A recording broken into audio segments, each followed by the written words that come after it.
Welcome to the Yoga Therapy Hour podcast with Amy Wheeler. I've had the good fortune to travel the world learning about yoga therapy on a global scale, and I've been able to meet many of the leaders in the field along the way. I want to share with you what I'm learning as I interview our colleagues from around the world. My hope is that together we can reduce suffering of all sentient beings through our work as yoga teachers and yoga therapists. Welcome to this episode of the Yoga Therapy Hour with Amy Wheeler. And this episode is being sponsored by the I-AYT, the International Association of Yoga Therapists, which will give me a chance to tell you about the upcoming conference this fall, which is called the Symposium on Yoga Research. It's a one-of-a-kind conference. There's nothing else like this out there, and it's been going on for years and years. Usually we have it in person at Kripalu, but this year it's online on November 15th and 16th, 2021.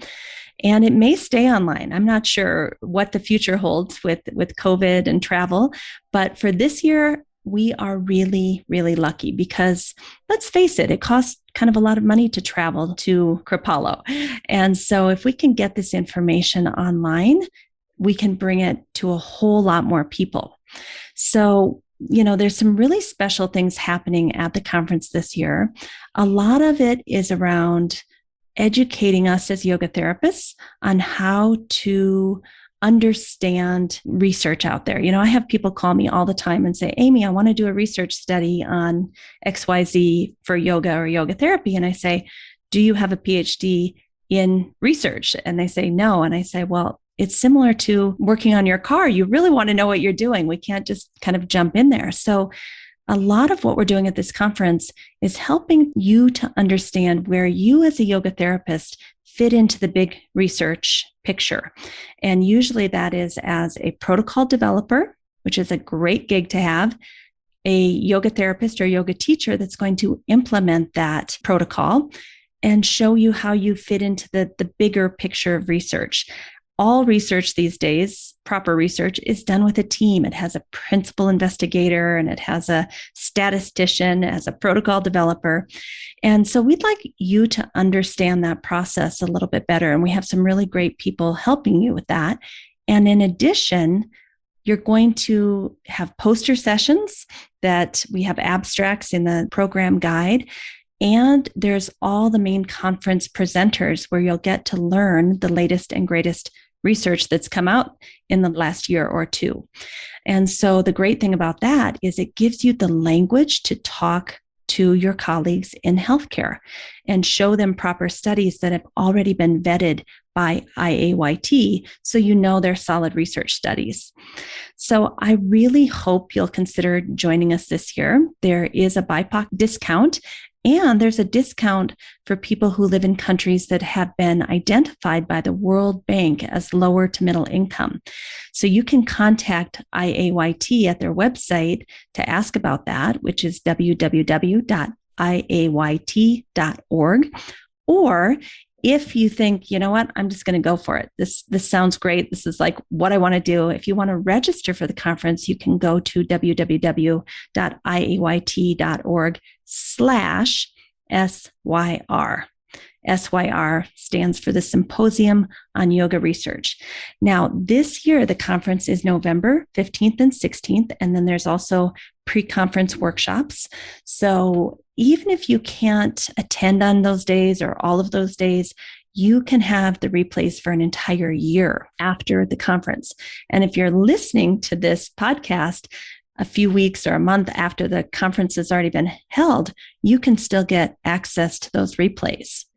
So the prices in 2021, the student price, which is for people who are in accredited programs at an I-AYT accredited school, or university students who are interested in yoga research, the main conference is $135.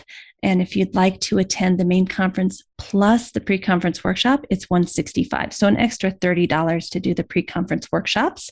And the main conference for all of us regular colleagues that are no longer students, the main conference is $225, and the pre-conference plus the main conference is $275. So again, very, very affordable, and hopefully will help you understand the research that you need to bring to your community to help you do a better job with your clients, but also to connect with healthcare providers. So we hope to see you there. And the website, one more time, is www.iayt.org/SYR. Today on the podcast, we had the pleasure of talking with Marlysa Sullivan, who has been a longtime professor at MUIH, the Maryland University Integrative Health Yoga Therapy Master's degree, the only one in the nation. And she's been there for a long, long time, but she recently took a job at the Veterans Administration with something called Empower Veterans.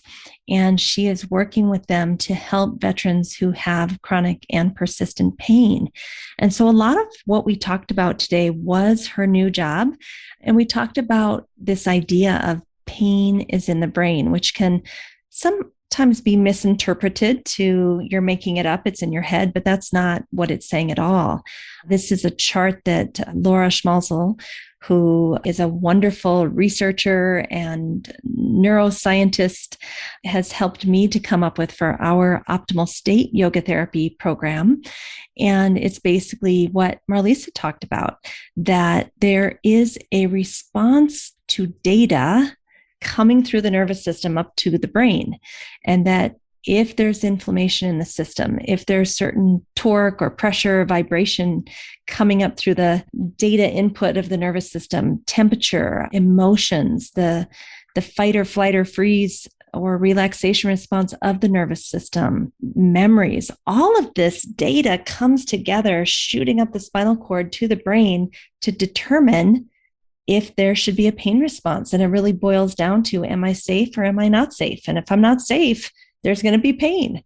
And so Marlysa and I talk and kind of unpack this idea of chemical, mechanical, temperature, autonomic nervous system function, memories, emotions, life experiences, and attention, how those things all come together to create a pain response in the brain or not. And then, as yoga therapists, we have this great toolbox of the yamas and niyamas and asana and pranayama and pratyahara, dharana, dhyanam, even maybe samadhi, mantra, mudra, yajna, bhavana.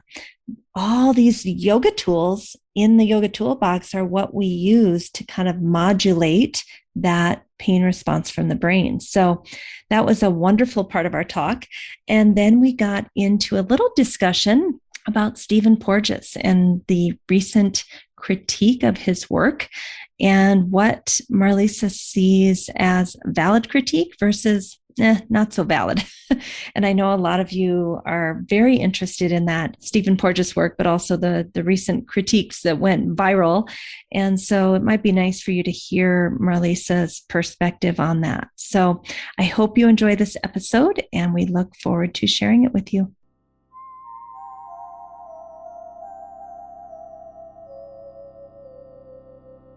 Welcome, Dr. Marlysa Sullivan. So wonderful to have you here today. Thanks for coming. Thank you. I'm really excited about being here. And I see we have a visitor for those of you who are watching the video version of this on YouTube. Who is this, Marlysa? This is Monkey, and he's a beautiful gray kitty. Aw, well, welcome, Monkey. We're glad to have you here. For those that can't see him, I just wanted to describe him. Great. So Marlysa, let me tell the audience a little bit about you in case they don't know who you are. You are a professor at Maryland University of Integrative Health, and you teach courses such as physiology, the yoga perspective on health and disease, and case reporting. And what a lot of people probably don't know is that recently you cut back your time at MUIH, so you're no longer full-time, in order to take a new job at the Veterans Administration. Yes, I'm so excited about this work. And what was your start date at the VA? Um, I'm not, it was a long process of getting hired. I was offered a job, I think around May, and then I think I started somewhere around July. I think it was somewhere in July that I officially started. And I understand you're working with a program called the Empower Veterans Program, and you're working as a physical therapist. And by the way, congratulations for getting your terminal degree in physical therapy this year. Also, it's been a big year for you. So tell us about the Empower Veterans Program. What are you doing there?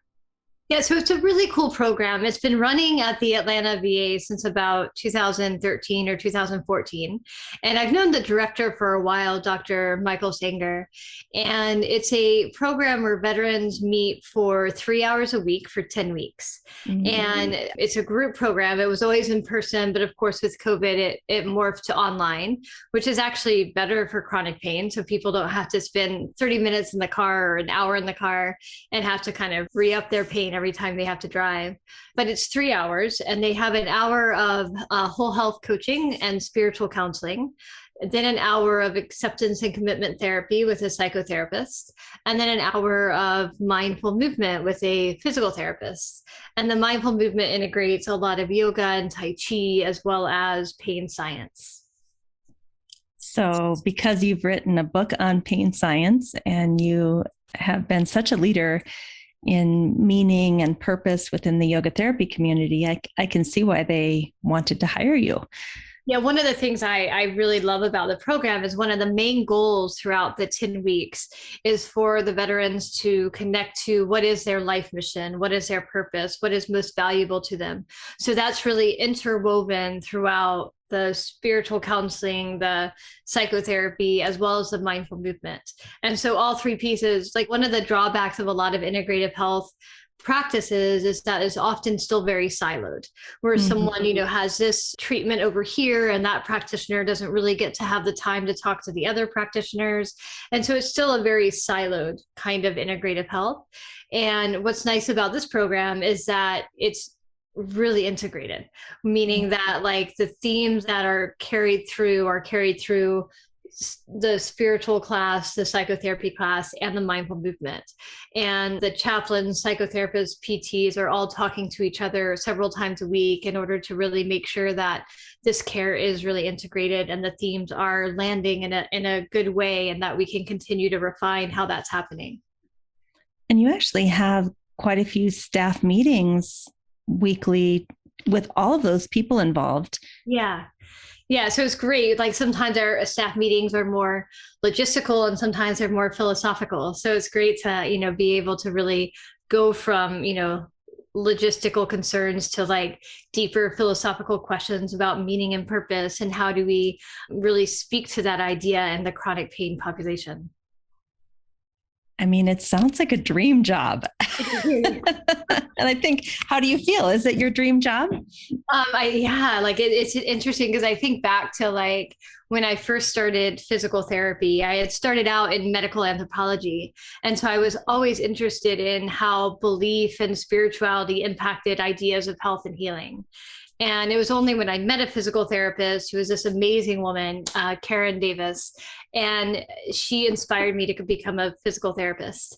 And so even when I went into physical therapy, my dream was always this idea of, I want to be an integrative health practitioner. I want to learn how to like integrate mind and body and spirit within what I'm doing as a PT.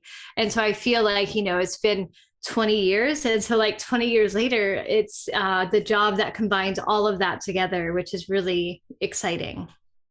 And you had plenty of jobs as a physical therapist prior to this where that was just not happening. I remember you telling me about some of the clinics you worked at in the early days.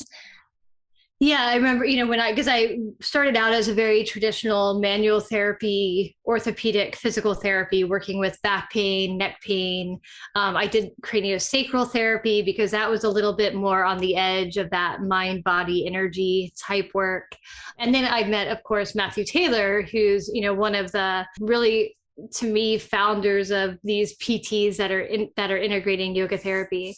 And he really helped support those kinds of dreams and goals and intentions, and helped me to meet this group of PTs, like the Bridge Builders to Awareness in Healthcare, where we have this great big community of PTs and other rehab professionals integrating yoga into their work. So can we detour for a minute? Because I get this question all the time, and I'd love to hear your response. And that is there a fear, or should there be a fear, for yoga therapists who don't have a PT degree or a psych degree or some kind of licensure? Should they be scared that they're never going to get any jobs because PTs that want to do integrative type physical therapy are going to take all the jobs, and the yoga therapists with a C-IAYT are never going to get their day in the sun? What do you think of that? Yeah, I mean, I think it's a great question, and it's a great inquiry to really be aware of the differences, how we're presenting ourselves as a field of yoga therapists, how we're interacting with other professionals. I think, and we've talked about this a lot, but I think that the point of view and kind of perspective that yoga therapy has is incredibly unique and incredibly deep, and just, I love it. It's beautiful. And it's really different than what a physical therapist does. And even a physical therapist that's integrating yogic ideas, yogic philosophies, yogic practices. And so I think it's that continual question of how do yoga therapists help physical therapists understand the difference, help doctors understand the difference, and how do we make a place for yoga therapy at the table? Because certainly, there has been that place made for acupuncturists, and there has been that place made for other kinds of professionals, but we can look at acupuncture as part of that parallel trajectory of how do we want to be seen and known and held in the biomedical world? How do we want them to understand us and work with us? As a unique allied healthcare profession. Yeah, and I think, there's gray areas in every field. So, I remember as a PT, the question of joint mobilization and joint manipulation, and where is it a chiropractor's, where is it a physical therapist? Now that physical therapists are doing dry needling, we have that gray area with acupuncturists. When is it acupuncture, which is completely different than dry needling, and when is it dry needling?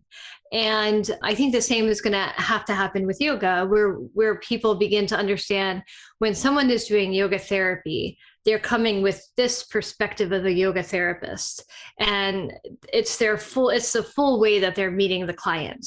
Whereas when you're a physical therapist, you're integrating the practices in a specific way. So even in the program that I'm doing at Empower Veterans, because it's focused on pain care, we do, it's what I love about the program, and I know I've talked to you about this, is that because I tend to want to do everything at once, I tend to want to talk about every topic and fill so much into an hour. Whereas in this program, we'll do one thing, and then we'll spend an hour exploring that one thing and talking about it. So for example, there's a whole session just on diaphragmatic breathing. And what is it like to breathe diaphragmatically and then to do progressive muscle relaxation? So there's only 2 practices taught in an hour, and the rest of it is filled with talking about what did you notice? What came up for you? What was, having that dialogue with people. Same with posture. We'll spend a whole hour on just what does it mean to find your own unique posture? How do we do that? How do we explore that in sitting? How do we explore that in standing? How do we explore that in walking? And so it's just one topic, but, really brought out into an hour. So, as a physical therapist in this course, I'm looking at these topics in pain science and what is important to translate. And then what are the yoga practices? And it's not really just yoga, but what are these mindful movement practices that we can bring in that help for people to experience the therapeutic pain science principles? So I'm really applying the practices, but I'm putting it in another framework in a way that's about teaching a specific topic, right, which is different than if I was seeing someone from a pure yoga therapeutic perspective. And describe very briefly what that would look like from a yoga therapeutic perspective, because I think we need to get really clear about who we are and what we do and how we're different from the mindful movement program at Empower Veterans run by Marlysa Sullivan, who's a physical therapist. Well, I think, first of all, I should have had these questions beforehand. I'm just kidding. We really are doing this on the fly, just so everybody knows. I just wanted to say that. Like if I were coming from a yoga therapeutic perspective, I might take this 10-week series and I would organize it very differently. And I would have some of the teachings be about the gunas, about the kleshas, about the koshas in a very direct way. And then I would take the practices and apply the practices towards those experiences. So what I'm doing as a PT is I'm looking at, here's these principles of pain science about relaxing the nervous system and autonomic regulation, about sensitization of the nervous system, about noticing how the brain takes in safety and danger and how the body responds. And then I'm taking mindful movement practices, which includes yoga, but it's not only yoga. And I'm applying it to those ends or those goals. Whereas if it was a yoga therapy course, I would just, organize the whole thing around different concepts and around different ideas. And now I'm brainstorming a 10-week series we could do. But, like we would have like sections on Langana and Brahmana and how to use that and why we would use that. If we look at like the causes of suffering in yoga, we would be looking at these kinds of things like kleshas, understanding gunas, understanding Langana and Brahmana, and then we would direct everything towards that. Versus in a class about therapeutic pain science, we would look at the principles of pain science and then directing the yoga practices to that. It's reminding me of a conversation I had with Matra Raj, who is the current president of E-RYT, and she's a yoga therapist, but she's also an occupational therapist by trade. And one time she said, it's really the lens through which you are viewing your client through. Are you viewing it through the koshas and the kleshas and the gunas? And are you finding solutions to their suffering through the yogic lens? Or are you viewing it through the occupational therapy literature and lens? And she said, those are two completely different things. And that's what I'm hearing from you also, that both the lens through which we see it, but also the solutions might look like some of the same tools, but they could be completely different also. Matra's point was you can't take someone who's trained as an OT through the OT lens, show them a couple of yoga therapy tools and call them a yoga therapist. She said, you need to learn the different lenses. Yeah. And that's why I think the acupuncture model is so good for us to learn from. In dry needling, it's taking this very, biomedical approach. Like, here's the trigger point, and let's put the needle in the trigger point and do these techniques to release the trigger point. That's not acupuncture. Acupuncture is doing a systemic whole person evaluation and then applying the acupuncture practices, not just needling, but everything else they do, and working either through the elements or through different lenses in order to create this whole systemic mind, body, spirit healing, which is not what a dry needling physical therapist is doing. Right. I just think everyone needs to get really clear in their minds, because we use this similar tools as a mindful movement program, it actually has a lot of differences too. Mm-hmm. So can you walk us through, you said it's a 10-week program and you get to meet them for 1 hour a week, but you have several different groups. Like you might have a ladies group in the morning and a older veterans group in the afternoon, or, I know you have several groups. I don't know what they all are, but can you walk us through, like, in that 10 weeks, what are some of those principles? I think you already mentioned 2 of them that you cover and that you're seeing people have profound realizations about. Yeah. So like you said, we'll have several groups running a week. There's one all women's group, and the other ones are just whoever, has signed up for that week. But we'll have between 6 and 9 up to, I think, 18 groups at a time. And so we, as far as the mindful movement piece, we start with this idea of understanding relaxation as a foundation and doing things like breath practices and progressive muscle relaxation in order to help cultivate that relaxation. And then we move into a little bit of body awareness practice. So the awareness of posture and sitting and standing. And then we really begin to move into this idea of sensitization and understanding that the brain is constantly interpreting what is brought in from what's outside of us, from what's inside of us. And it's interpreting either safety or danger. And if danger is present, then pain is an output, as well as worry, fear, muscle tension. So that in pain, we begin to really notice how we get into that kind of tunnel vision. But then we're working with this idea of mindfulness to step outside of that and notice how we increase safety. So we increase safety with the breath, we increase safety with this body awareness, with exploring the way we're moving. So how we're activating muscles or relaxing muscles, how we're moving in ways to not set off that pain alarm or not increase pain, and just finding new ways to explore movement that helps us to increase safety inputs. And then the rest of the 10 weeks are about all these different ways we can do that. So we'll do different kinds of movements, both sitting and standing, some that are more Tai Chi movements, to explore what does it mean to really use the breath, use practices like gratitude, self-compassion, and use just this overall body awareness to notice, when does my nervous system ramp up and activate? And then how do I help support movement that doesn't do that, that helps me to be safe and relaxed and calm. You experienced on a trip to Japan with me a period in my life when I had terrible, terrible, persistent pain. And it started with a torn ACL and then just radiated up to my hips, my low back, my entire right leg, and then my whole body eventually. And I was thinking, as you were describing this program that you're talking about, how helpful, even after having been trained as a yoga therapist, to sit for an hour and really dive deeply into the pain science and into this exploration of my human system. That would have just been profound. Are you finding the veterans are liking it and having a deep awarenesses kind of emerge?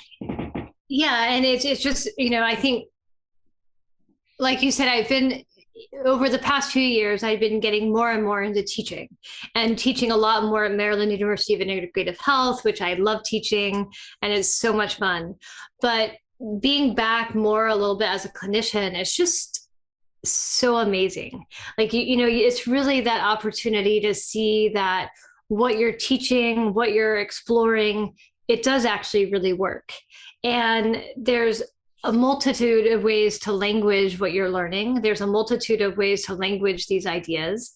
And when you're getting to explore that with people and creating dialogue around it, you notice like what kind of language lands with people, what works for people, what doesn't work for people. And because it's a group setup, we get to really hear from each veteran, what are they experiencing? What are they noticing? What is that like? And yeah, like it's just really amazing to be a part of people's process as they learn. So that's just wonderful to always see. And it's, it's been running since 2013, or I think I said in 2014, somewhere in there. And so it's been very successful over the years. They actually have another group that leads it from the Baltimore VA. So right now it's in the Atlanta VA and the Baltimore VA. Yeah, I think, to think that the US military is down for this is a pretty amazing thought. Like you wouldn't think such kind of type A, highly pitta focused, people would be wanting to explore these types of concepts.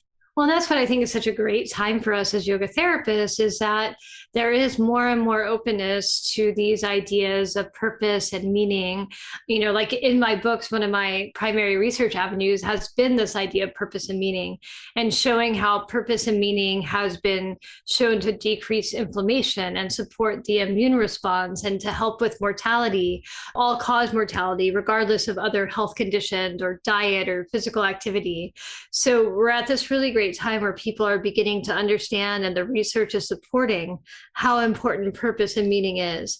So I think it's a great time for us as yoga therapists to be able to speak to, well, this is a primary tenet of yoga therapy, of, helping the person to reharmonize with that purpose and meaning and what's valuable to them. And so, so I think it's great. And with the VA, you have the whole health initiative, which really holds purpose and meaning as a very central part of it. With Allison Whitehead, who is also helping to bring yoga therapy into the VA, right? Yeah. So can we go to this? It's an idea from your book that I think a lot of people don't really fully understand about pain science that I'd just like to take a couple minutes to flesh out. And that is this idea that pain is in the brain. I think most people, the common man, would say, no, pain is in the tissues of my knee, or the pain is in my low back. And pain science has really flipped that around and said, no, pain is in your brain.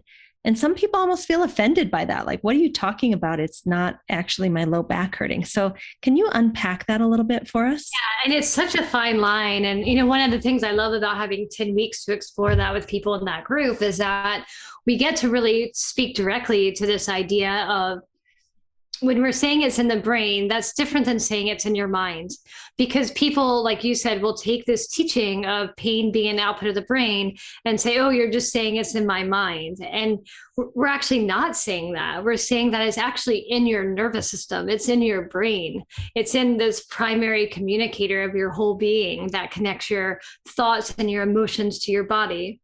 So with that idea in pain science, what it's really talking about is that we don't have pain receptors.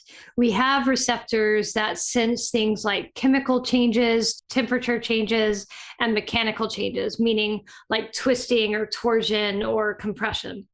So when we say we're sensing pain, what we're actually sensing is these nociceptors that get activated.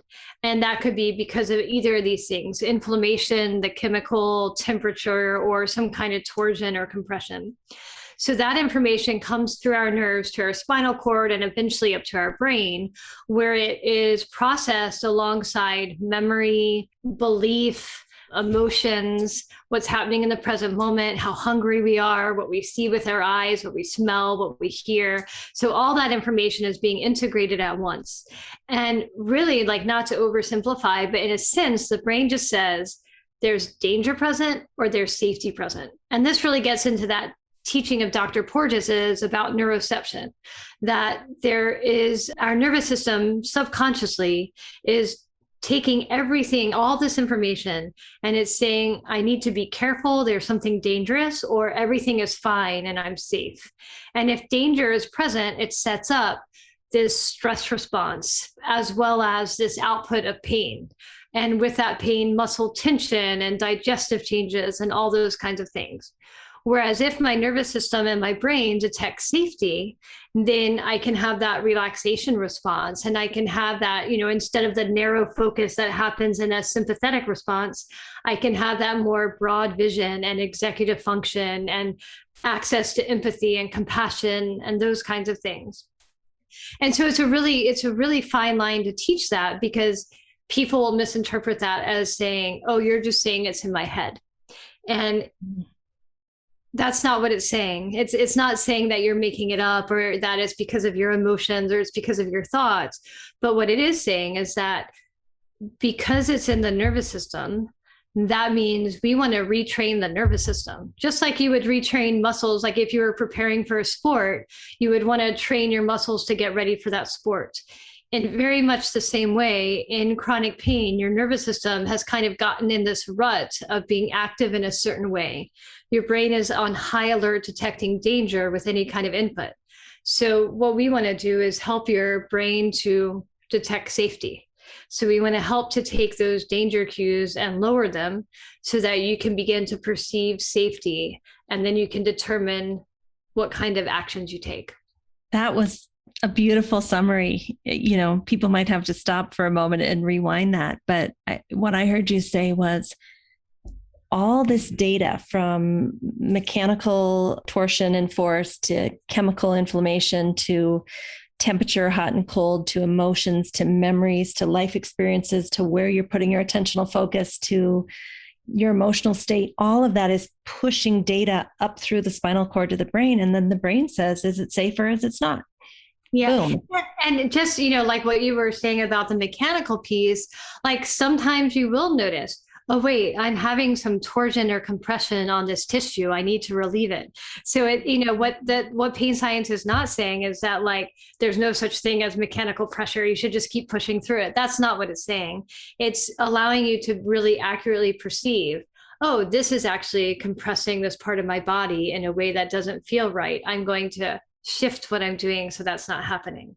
So you're able to accurately, which is yoga, you're able to have that discernment of what's actually happening and what my mind is saying is happening, and being able to differentiate that.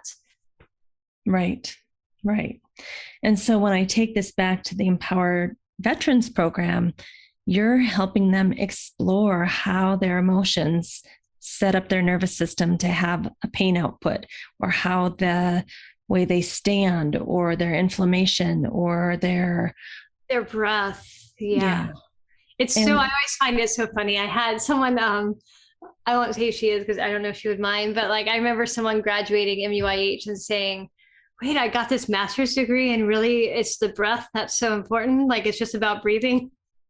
And it is really funny, like even with Empower, the Empower Veterans, like that's the big takeaway is the power of remembering to breathe and to keep the breath in this more relaxed, effortless way, and the power of that for our nervous system, for our mind, for everything. And that takes 10 weeks. They got it in 10 weeks. They didn't even need a master's degree in yoga therapy to learn that. So how would you explain that, Marlysa? I think, again, being able to language it in a way that people can understand. If it's all about Dirga Shukshma, long, smooth breath, and that reprograms the nervous system to not experience so much pain, what exactly happens in the nervous system so the brain doesn't shoot out the pain signals? Yeah. So from my understanding, and I'll just speak because I can only speak from my understanding, that, when we come into these more relaxed breathing patterns, that's activating the parasympathetic state. So that whatever danger signals are happening in my brain because of emotions, memories, beliefs, even compression in my tissues, whatever my brain is taking up and interpreting as danger, there's all of a sudden this conflicting signal of safety. Like, wait, I have this, I have this fear and this worry and this compression, but wait, my breath is activating this parasympathetic state. So all of a sudden I'm simultaneously having safety. And if, the person is able to step back and to see both this safety signal and this danger signal, they can then begin to decide where they bring their focus, what they strengthen, and what they do with that. So the breath is so powerful because it's this direct, non-cognitive input to the parasympathetic state. A lot of times if we try to do it through cognition, it can just feel fake. So instead, if we make it happen through the body, the brain has to take it as real because it's really happening. So, the breath is just this like very powerful, direct way of changing the autonomic nervous system that creates a direct conflict with whatever else the brain is interpreting. So it allows for that opportunity for the conflict to be seen and for choice to be made. Yeah. And so now we're talking about strategies that are like top down, more cognitive strategies from the brain to tell the body you're safe. And then what you're really talking about is the breath as a bottom up strategy, using the physiology of the body to tell the brain it's safe. Yeah. And I think, in yoga, we learn deeper and deeper ways to do that even more through the bottom up, through finding different position and postures that also help someone activate those states of safety, so that whenever someone can find a safety cue that, and then build safety upon safety upon safety, that's giving that immediate challenge to this danger.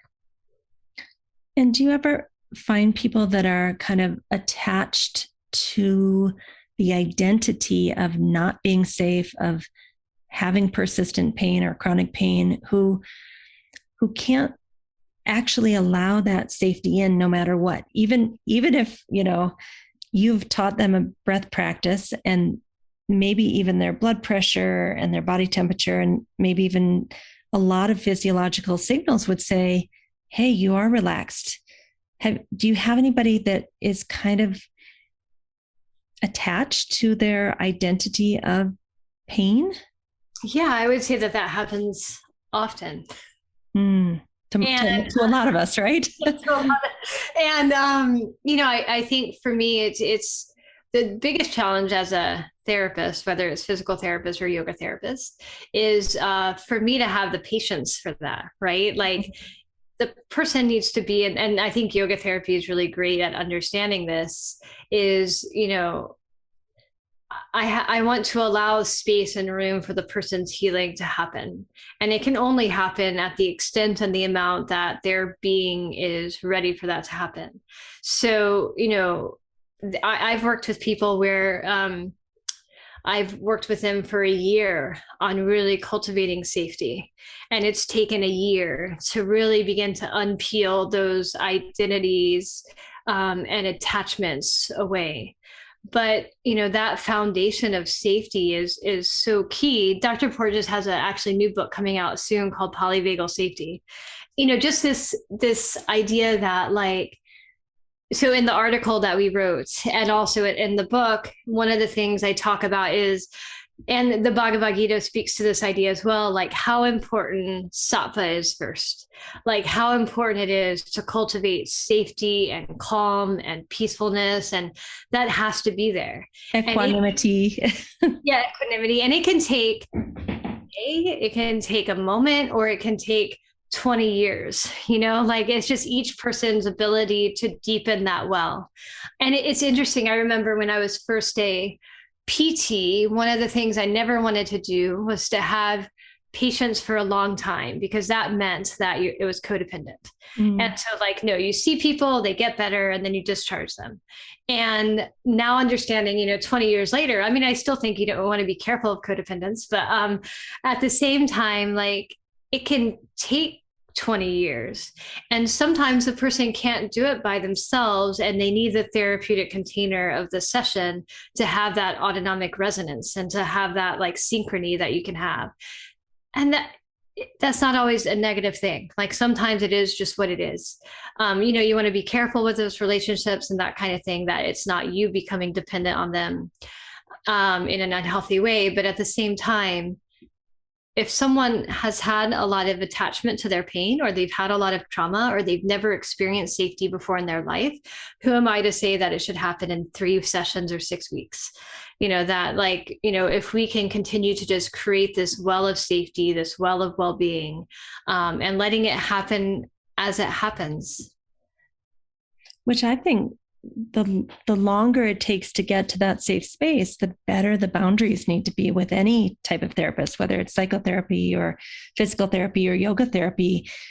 We tend to get friendly and connected over time, and the boundaries have to really be there to continue to keep it a safe space. Yeah, to really make sure that, because the moment you kind of step over and even become too much of friends, then you've really changed that space, and in a way that's not necessarily helpful to the person you're trying to help.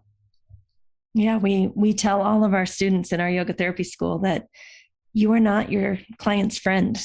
Yeah. You may be friendly, but you're not friends. And in fact, don't go out for lunch with them. Don't go have beers. I mean, that's crossing a boundary of safety. Yeah. Which is really hard, because a lot of people have come from a yoga studio kind of environment where everybody hangs out together and the teacher goes out with the students. And now we're saying, no, we're moving you into an allied healthcare field as a professional. And we're kind of asking you to not do that anymore. When we look at trauma, like, that's a trauma response too, of when someone tries to make friends with the person that they're in relationship with, even in a healing relationship with. And so we want to help the person to really have a safe space to be who they are and to have the healing that needs to happen. And we can only do that if we're a clear container for them, for that to happen. So you've talked so much today about safety. Is that kind of neuroception that we feel with another person that we feel safe with? Is that the key to this safe container? Or tell me more about that. So there's people that I've met that, are into polyvagal theory, and they talk about it's always about the social connection, that it's the social that creates that resonance of safety. And it's interesting because I don't necessarily agree with that. There's one quote that my favorite quote of Dr. Porges is actually from the Oxford Book of Compassion Science, where he talks about contemplative practices might co-opt that need for social regulation of state. And I mean, personally, in my own experience, just to self-disclose, that hasn't been true for me. I regulate by connecting to trees and connecting to the sky and in meditation. And then through that regulation, I've been able to regulate with other people. And maybe because that's how it's been with me, I tend to attract this kind of patients or clients. But that's been, I found that to be true in people I've worked with as well, that I think social regulation is great, and I know that it has a benefit, but I also know that there's another kind of regulation that we access through yoga and through meditation and through nature. And so that neuroception is really about cultivating safety in whatever way that is for you. I would agree with you that it is very hard for me to co-regulate and feel safe with someone that I don't know really, really well, that I have to kind of do it inside of myself with all my little toolbox before I can even approach a social situation to possibly feel safe. Mm-hmm.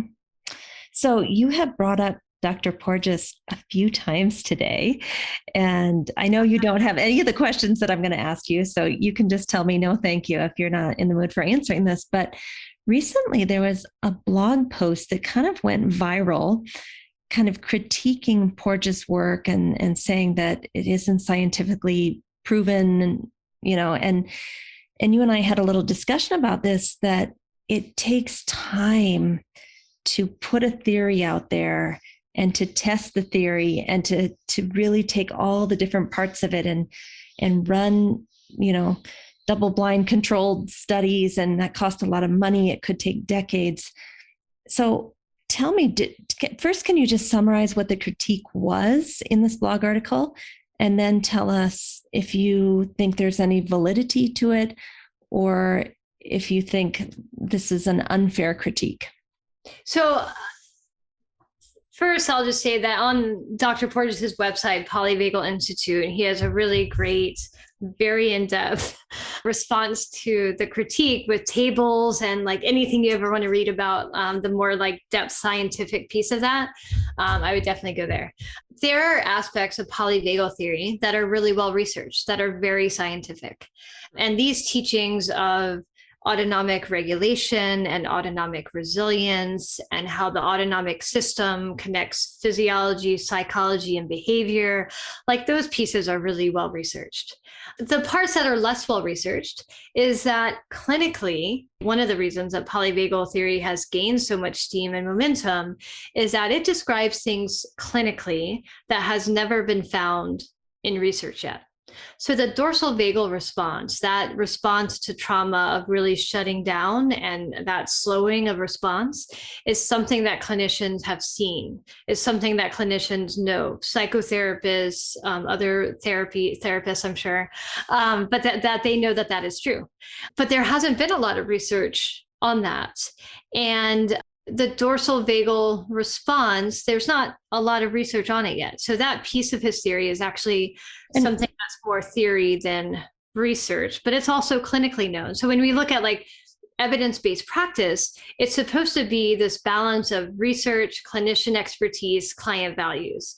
But all of a sudden we put all this heavy weight on this RCT kind of thing versus clinician expertise. So I think that piece is going to continue to grow and be refined. And the thing about a theory like this is that as research grows, it doesn't negate, usually some pieces will be negated, but it usually refines it. It usually helps create more clarity and refinement of it. some of the other pieces, I think, and some of the criticism, it's been about the biological hierarchy of the response. And then I know Dr. Porges has a response to that as well. For me, that's not really a part of the theory that I use very much. So I don't have much insight either way with that. The thing that I think is unfortunate about the criticism is that it's mostly these couple of blog posts, one on ResearchGate and this other one. And I'm not really positive why they're gaining as much weight as they have, because they're not particularly scientific or really helping to further the ideas in a different way. And I don't know where they're coming from. So is it because their theory didn't get as much popularity as Dr. Porges says? Who knows? Right, there's a lot of things that kind of play a part in someone's critique. So I think it's great to have critiques. I think it's great to have scientific discourse and discussion. But I think this remembrance of that doesn't mean that it totally negates something else. I think one of the things that's helping people understand is polyvagal theory has never been just about the vagus nerve. And sometimes people simplify polyvagal theory and talk about, just activate the vagus nerve, massage the vagus nerve, whatever that means. These kind of wild claims about what you can do with the vagus nerve. But that's not actually what polyvagal theory says. So I think the critiques of it, if done well, and I don't think these critiques are done that well, but if a critique was done well, it would look at, here's the theory, here's the pieces that are really solid that we know, here's the pieces that are still under investigation, here's where they could be true, and here's where they might not be true, here's where further discussion needs to be. That's what a real critique would look like. It would look at what is solid, what is understood, and these pieces that aren't solid, why aren't they solid? And even if they're not solid clinically, are they very applicable? I know I'm a little all over the place, but one of the, it's because I didn't have these questions first, but one of the topics I loved was when I was doing a project, someone talked about the clinician research gap, that there's this gap between what researchers are studying and what clinicians want to know. There's also this gap between what clinicians know to be true because they worked with hundreds and thousands of people and what research knows and what research looks at. So, I think making sure that we're not putting too much weight on either one of those sides, although I'd probably veer towards the clinical side, but so I don't know if I answered your question.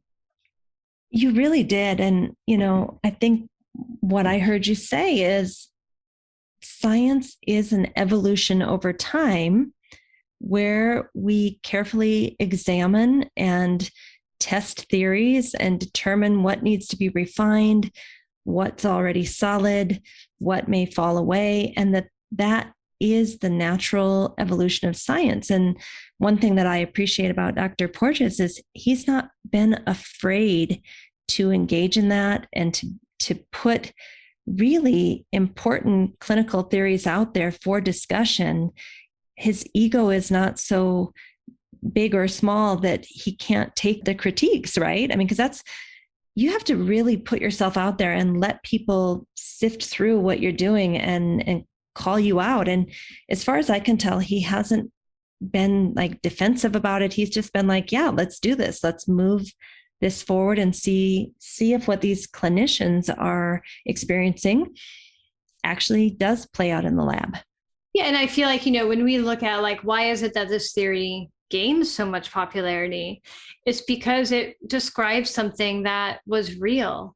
And it's been hugely helpful. There's so many people I've met that when they learned about the dorsal vagal response, that their own responses made sense to them.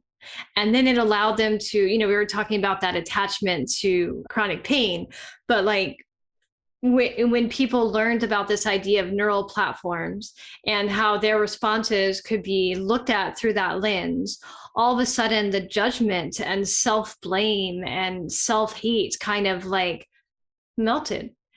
This is my nervous system response. That's this subconscious nervous system response based on everything in my life and maybe, from my parents and grandparents and ancestry, and it made it less about them and more about their nervous system, which was then something that they could look at, explore, play with, and work with. It's incredibly empowering.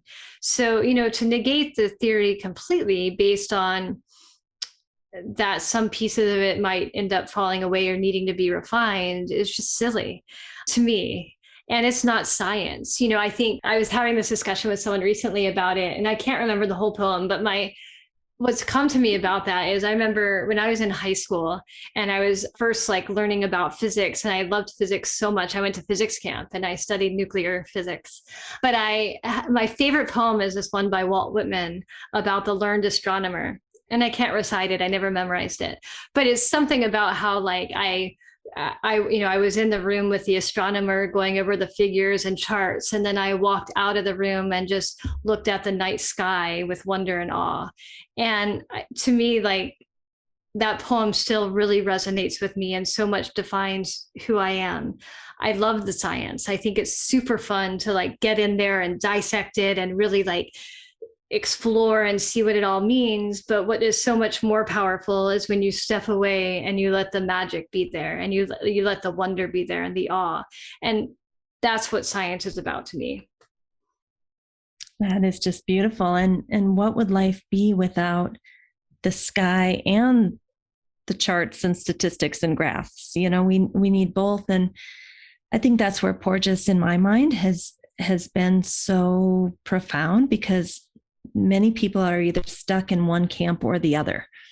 They're the scientists, and if it isn't proven by science and in a peer-reviewed journal as a randomized control trial, or, we can't believe it. And then you've got the people over here with the magical thinking that, the chakras are spinning and they've got the colors and they're going up and down and around and they're reversing direction. And never the two will talk, right?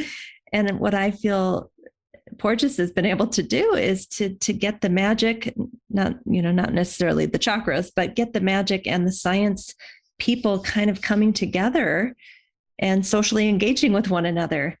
I think what you said earlier really resonated with me, that none of us can deny having felt that dorsal vagal reflex of when our legs literally are falling out from underneath us and we're numb from the waist down, and we feel terror or fear, right?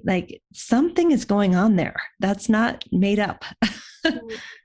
So how would you like to end, Marlysa? What else do you want to talk about that you're excited about, either with the Empower Veterans program or with chronic pain or with polyvagal theory? You could tell us, how to contact you and how to read your books.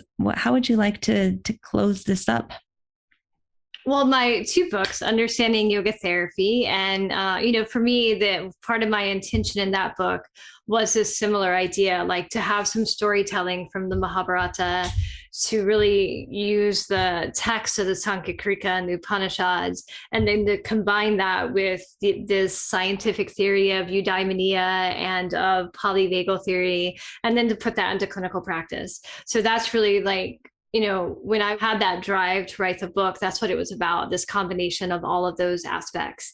And I think it's really important to, like you said, make the space for all of those aspects of ourselves to be at the table, that we can have that part of us that is, getting really into the detail and into the nitty gritty and really kind of dissecting things out. But we also need that piece of us that, what informs that is what Dr. Porges has done, is this theory, are these wide, big ideas of wonder and awe. And it's through that inspiration that these kinds of fine frameworks can be created.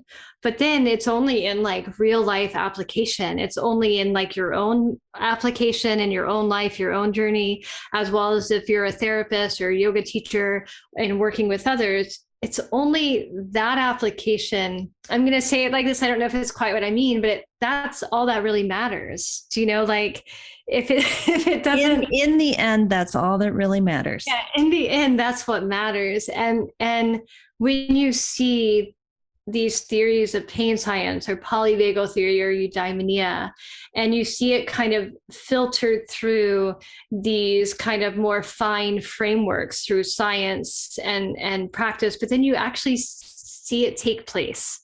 And you have the experience of sharing that with other people where the theory becomes alive and enacted, and it empowers someone to have a better experience of who they are in their life. That's all that matters. And that's what we say. Yoga is experiential. Patanjali's Yoga Sutra, that's how it starts out. We're not going to talk about all this big theoretical stuff. We're going to talk about your experience of being human. Mm-hmm. And I think that's what you're saying too. Yeah. Me and Patanjali. Yep. And then tell us a little bit about your pain science book, because that's such a gem with Shelley Prosko and Neil Pearson also. Yeah, so the Yoga and Science and Pain Cure has been just an amazing experience. So there's chapters written by the three of us, but also we have chapters by Matt Taylor and Michael Lee and Tracy Sondick. We have just an amazing, array of insight in there. And it is this integrative approach where we have more of the physical, psychological, social, and spiritual all within the book. And we've actually been doing a year, or I guess it's a 16-month, because it's 16 chapters book club with Embodia. And I think you can still purchase it once it's finished. It's almost done. But yeah, that's been an amazing experience too. So that book it's probably a bit more theoretical. Some of the chapters have practices in there. But if you really want to kind of look at that biopsychosocial spiritual approach. Well, and I think I told you this when I picked up that book and read chapter 1, which was very experiential. It was kind of the perspective of a person who'd been in persistent pain. I started crying. I was like, yes, this is the experience of being in pain 24/7. And then to have the rest of the book kind of laying out how we got there, how we can come back from that. It was a really profound experience to, even though it may be very research oriented, and I found it to be very practical and applicable. Yeah. So Marlysa, what is your website? My website is marlysasullivan.com. Great. And I also do have a Facebook page, so you can also find me on Facebook. Technically, I have Instagram, but I don't understand Instagram, so I don't ever look at it. And you're with the Empower Veterans program at the Veterans Administration for at least 3 years, hopefully much longer. Yeah, it's a permanent job. So yeah. And then still teaching at Maryland University of Integrative Health. And so I'm teaching part-time there now. Fantastic. Busy woman. Yep. Well, thank you, Marlysa. I appreciate your time, your attention, your open heart, your clear, sharp mind. It's always such a pleasure to talk to you. Thank you. I love getting to talk to you and to share space with you and ideas with you. So thank you for listening to this fascinating discussion with Dr. Marlysa Sullivan and myself. I think the thing that I'm taking away from it is this idea of how important it is to feel safe in physical therapy, yoga therapy, psychology, any type of healing. We need to feel safe. And I don't just mean on a cognitive level. I mean on a mental level, an emotional level, maybe even a spiritual level, but even deeper, your nervous system needs to feel safe in order for you to heal. So that was one really big takeaway. And I think as yoga therapists, if we are not even safe within ourselves, our own mental, emotional, spiritual, cognitive experience in life, and safe within our own nervous system, it's going to be really hard to connect with our clients. And so that's something that in the Optimal State Yoga Therapy program, we really expect our graduates to do that internal work.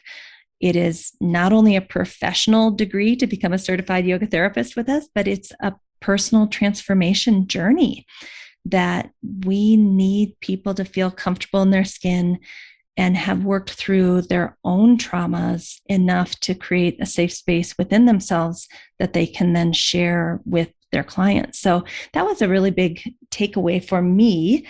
Some of the other things that I loved about what Marlysa said, and I completely agree with, is science is amazing. We need science. I love going on PubMed directory and just looking at all the amazing yoga science articles on there. But in the end, it is our experience that fuels the need to even have that science, right? We get these ideas through our clinical practice, and that's what drives the science. Then we research it, refine it, pick it apart, decide what stays, decide what goes. But in the end, it swings back to experience, which is, well, why do we even need the science? We need the science to help us suffer less in our experience of life. And so to me, to always remember that the scientific methods, the evidence-based medicine is kind of like the stuffing, the yummy white stuffing in the middle of an Oreo. But the two sides of the Oreo are the cookie, the crunchy cookies. Those are experience, right? That yoga is experiential. And if we keep it too cognitive and don't let it filter down the head, come down into the heart for the merging of the Oreo, what do we really have anyway? You know? So just love thinking about these things. And I hope you have enjoyed this episode of the Yoga Therapy Hour with Amy Wheeler. Thank you for listening to the Yoga Therapy Hour with Amy Wheeler podcast. Another nonprofit organization that we like to support through this podcast is the Krishnamacharya Yoga Mandram in Chennai, India. They are the source for the teachings of the Optimal State Yoga Therapy School, and we are so grateful. The KYM's Mitra division offers free yoga therapy training to a large number of socially and economically underprivileged children and women in Chennai. Feel free to support them through the link listed below on Red Circle, and we also have details on our website, which is also listed below. And finally, a special thank you to our team here at Optimal State. We are truly a global family. George Mantuan, one of our executive producers. Adam Satchel, senior media producer and sound engineer from the Philippines. Krishna Panchal, a producer from Canada. Modupe Abdullahi, who does the show notes and is an editor for us from Nigeria. And Peter Morley, who wrote and produced the music for this show, who lives in Australia. Find more about Peter's work at www.zenmusic.biz. Thank you for listening, and we'll see you next time.